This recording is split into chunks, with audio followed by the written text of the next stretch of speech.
Bulletin के आगाज में अहम खबर आपको देंगे। इंटेलिजेंस इदारों ने इस्लामाबाद में खुदकुश हमले का मंसूबा नाकाम बना दिया। खुदकुश हमले के लिए तैयार की गई बलूच लड़की को गिरफ्तार कर लिया गया। वजीर आला बलूचिस्तान के साथ प्रेस कॉन्फ्रेंस में लड़की ने खुद बताया कि उसके कज़न ने उसे धमकी दी थी कि अगर उसने खुदकुश हमला न किया तो उसके वालिद को कत्ल कर दिया जाएगा। खुदकुश हमले के लिए इस लड़की की ज़हन साजी की गई थी। और जिस तरह हमने आपको बताया कि इंटेलिजेंस इदारों ने इस्लामाबाद में खुदकुश हमले का मंसूबा नाकाम बना दिया। एक बलूच लड़की को गिरफ्तार किया जिसने तफसीलात बताई। वज़ीर आला बलूचिस्तान ने इस मौके पर कहा कि इंटेलिजेंस एजेंसी ने बरवक्त कार्रवाई करते हुए दहशतगर्दी का मंसूबा नाकाम बना दिया। दहशतगर्द बलूच लड़कियों को दहशतगर्दी पर उकसाते हैं। हम बच्चियों को तालीम देना चाहते हैं, वो उन्हें खुदकुश जैकेटें पहना रहे हैं। गिरफ्तार खातून को उसके वालिदैन के हवाले करेंगे। मैं समझता हूँ कि ये एक कार्रवाई थी जिसमें इनकी गिरफ्तारी अमल में लाई गई और इनका प्लान था इस्लामाबाद में खुदकुश हमला करने का। मकसद सिर्फ ये था कि पाकिस्तान को इस वक्त जो एक टेक ऑफ मिला हुआ है इंटरनेशनल कम्युनिटी में, उसको किस तरीके से सबोटाज किया जाए। शी इज़ अंडर एज और हम ट्रायल भी कर सकते थे, लेकिन क्योंकि इनकी एक्सप्लॉयटेशन की जब मैंने वो चीज़ें एविडेंसेस देखी तो मेरा दिल आज कम से कम I can not sleep tonight. This is what they are doing to our Baloch daughters, to our Baloch sisters.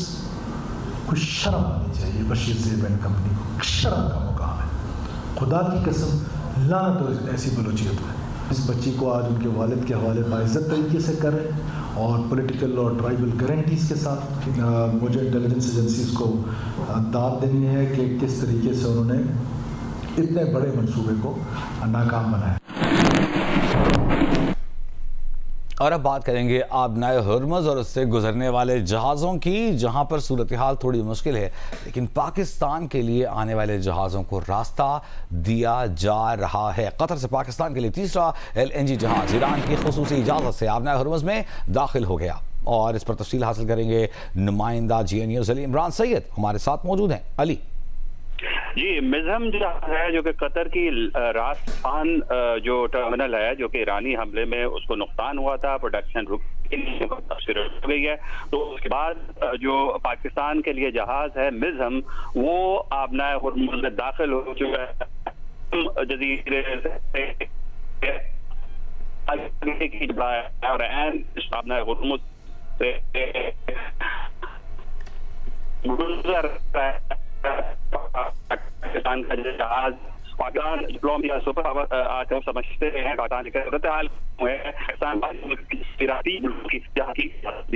तो अली आपकी आवाज़ हम तक टूट कर पहुंच रही है। हम कोशिश करेंगे कि आपसे दोबारा रब्ता करें। जो मालूमात हमारे पास है अपने नाज़रीन के सामने रखते हैं। 15 दिन के दौरान ईरान की जानिब से पाकिस्तान के लिए तीसरे LNG जहाज़ को गुजरने की खुसूसी इजाज़त एक और जहाज़ अल खरीतियात कराची पहुँच गया है। अली बताइएगा तफसील।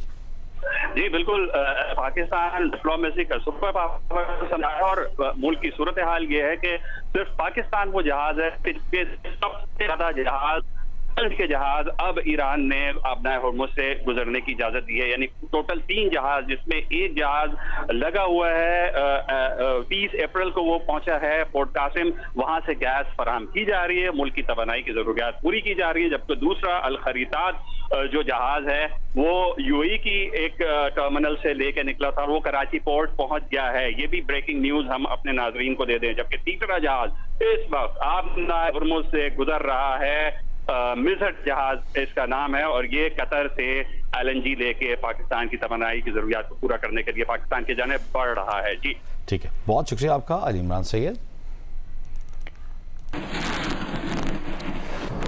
सेनेट की कायमा कमेटी बराए पेट्रोलियम के इजलास में पेट्रोलियम डिवीजन के हुक्काम ने बताया कि पाकिस्तान के पास आज पेट्रोल के 30 दिन के जबकि डीजल के 27 दिन के स्टॉक्स या ज़खायर बाकी रह गए हैं। अली परवेज़ मलिक ने बताया कि पेट्रोलियम स्टॉक्स को यकीनी बनाने के लिए महंगी पेट्रोलियम मसनूआत भी खरीदी हैं। सैफ रहमान नुमाइंदा GNews हमारे साथ मौजूद हैं। सैफ जी बिल्कुल, यहाँ पर अभी जारी है पेट्रोलियम की जो कायमा कमेटी है सेनेट की, उस हवाले से आज सेनेटर सैफुल्ला अबड़ो ने यह सवाल उठाया था कि आपके पास कितने स्टॉक्स हैं और 28 फरवरी तक बताया जाए कि स्टॉक्स क्या थे। تو یہ بتایا گیا ہے کہ 28 فروری کو جو ہمارے پاس جو سٹاکس تھے وہ بالکل پورے تھے، جو 26، 27 اور 28 دن کے لیے ہوتے ہیں. تو انہوں نے پوچھا کہ یہ بتایا جائے کہ اگر آپ کے پاس سٹاکس پورے تھے تو آپ نے پیٹرول اور ڈیزل پر دونوں پر 7 مارچ سے 55 روپے فی لیٹر قیمت کیوں بڑھائی. تو جس پر وزیر پیٹرولیم علی پرویز ملک نے کہا کہ ہمارا جو آبجیکٹو یہ ہوتا ہے کہ جو اس کی جو سپلائی ہے اس کو بھی مینٹین رکھنا ہوتا ہے. کیونکہ سیف اللہ ابڑو جو سینیٹر ہیں ان کا یہ کہنا تھا کہ اس کا جو منافع ہے وہ آئل مارکیٹنگ کمپنیوں نے کمایا ہے. تو جس پر وفاقی وزیر نے یہ جواب دیا کہ کسی بھی کمپنی نے منافع نہیں کمایا. 45 آئل مارکیٹنگ کمپنیز ہیں، جس کا چاہیں ہم آپ کو ڈیٹا فراہم کر دیں گے.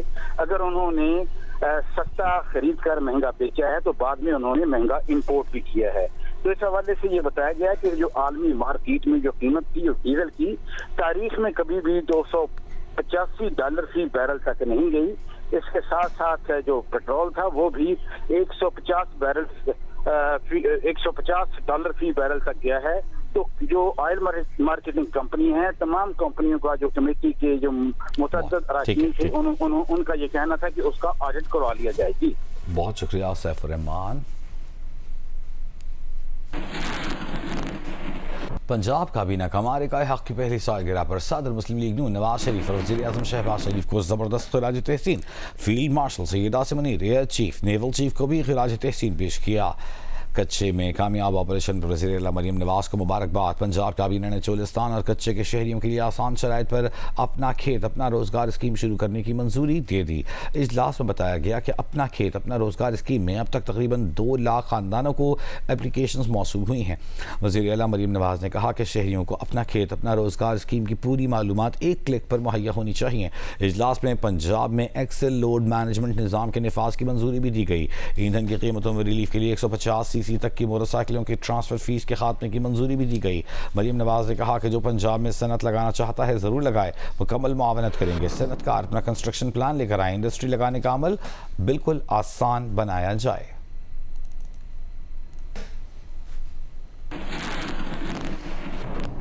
ایران سے چابہار فری زون کا وفد گوادر پہنچ گیا. صدر گوادر چیمبر آف کامرس کا کہنا ہے کہ ایرانی وفد کا دورہ پاک ایران اقتصادی تعلقات میں اہم سنگ میل ثابت ہوگا. ایرانی وفد میں سرمایہ کار، لاجسٹکس ماہرین، بین الاقوامی تجارت سے وابستہ اہم شخصیات شامل ہیں. ایرانی وفد گوادر فری زون اور بندرگاہی سہولیات کا دورہ کرے گا. گوادر میں جاری ترقیاتی منصوبوں اور سرمایہ کاری کے مواقع کا تفصیلی جائزہ لے گا. صدر گوادر چیمبر آف کامرس جہند ہوت کا کہنا ہے کہ ایرانی وفد کا دورہ خطے میں تجارتی اور صنعتی تعاون کے نئے باب کا آغاز ثابت ہوگا. گوادر اور چابہار کے درمیان مشترکہ لاجسٹک نیٹ ورک اور ٹرانزٹ ٹریڈ پر اہم پیش رفت متوقع ہے.